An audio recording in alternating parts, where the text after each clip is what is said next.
Уруу ирээ.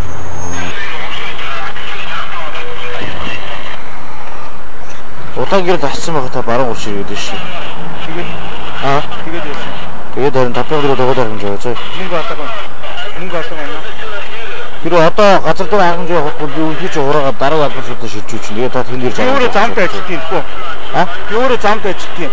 Тэгээд хүн болгонд хэрэгжиж штэ чи тэрийг юу сүржгэнээд тах юм бэ? Үгүй сүржижсэн байгаа би таныг баруун гур удаан гэрэл иглээ гэж тайлбарч хэлж штэ. Тэгээд наа чи бүглөөтэй байгаа штэ чи. Бүгдрэгтэй байдаг удаан гэрэл таваад зүсгүй штэ. Бүгдрэгтэй байдаг удаан гэрэл таваад зүсгүй штэ. Би нууцор гацаагүй гэрдээр төсөөж охилтаа удаан гэрэл ууцрах ёсгүй заяа. Гэхдээ энэ мэдчихэж штэ. Тэгээд мэдж байгаа тэгээд дээрээс нь тайлбарж өгч байна. Аав гэж штэ би тань. Гэхдээ мөнгө алга байна тэгвэл. Түр яг мөнгө алга байна. Харин мөнгө байхгүй хэлсэн штэ. Дараагийн шатнд шилжүүлж яа. Тэгээд бодлоготой ирээд дарахын жиг авах болчихсон. Нэг удаа санаалаа өччих. Санаал гарган жиг байхгүй. Чи аль дүргийн юу? Би шингэлтэй дүрг.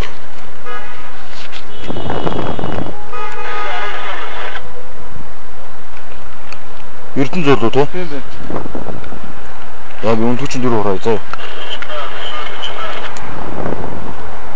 Чи зүнаатай санаалаа дээр ямар? Хөөе.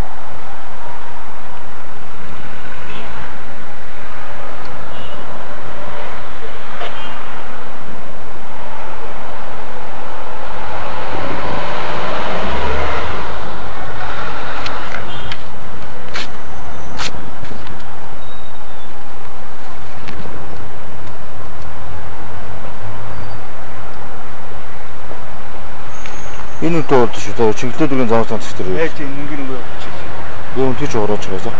Яаж чи хүнийтэй ажил удаадах шаардлага байхгүй шүү. Би тэнд ажил бодоогүй шүү. Би тэнд ажил бодоогүй шүү. Энэ үнтэй ч ураасан бичих заяа. Гэхдээ би бодох юм. Энд чи хүнээс мөнгө аваад сургуулах юм. Гэхдээ энэ дээр очиод тэнд очиод арга хэмжээг авах заяа. Чи надад зав байхгүй шүү. Чи явах юм би өө. Суржигнэд юм энэ юусоо байхгүй шүү. Өө наад ажил чи би өөрөө хийдэг юм бас. Хаана юу хийдэг юм да? Хаана юу хийдэг? Би зав юу юм. Тэгвэл нааташ хийдэг гэж битээ хэлээд заяа. Хөөе. Тэр чи зүгээр санаад уучны хэлдэг юм чи. Энэ бичиг аваа.